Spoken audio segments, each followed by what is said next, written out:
ஒரு crystal gate கிறிஸ்டலில் இந்த கல்பர் விருட்சத்தை பிரிண்ட் பண்ணியிருக்கோம்.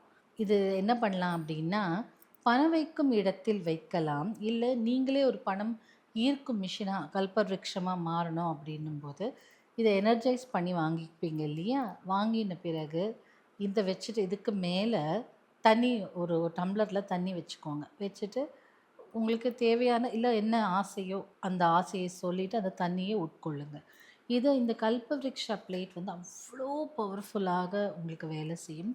சும்மா இதை வந்து வீட்டில் ஒரு டெக்கரேட்டிவ் பீஸாவோ இல்லை ஒரு ஃப்ரேம் மாதிரி போட்டு இது வீட்டில் மாட்டினாலோ அத்தனை பணத்தை ஈர்க்கும், சுபிக்ஷத்தை ஈர்க்கும். எங்கள் வீட்டில் எல்லாமே இருக்குங்க, ஆனால் ஒரு கல்யாண காட்சி நடக்க மாட்டேங்குது, என் பிள்ளைக்கு பொண்ணு கிடைக்க மாட்டேங்குது அப்படிலாம் சொல்கிறாங்கல்ல.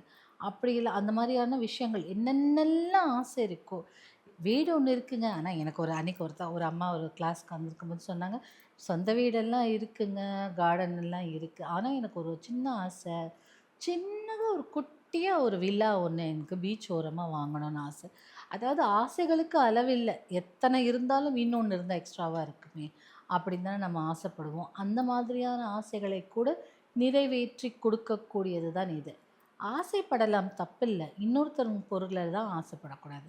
அதனால ஆசைப்படும்போது கரெக்ட்டா ஆசைப்படுங்க. அதை வாரி வழங்கக்கூடியது கல்ப விருட்சமாக, தெய்வீக மரமாக இந்த மரம் இந்த பிளேட் உங்களுக்கு வேலை செய்யும்.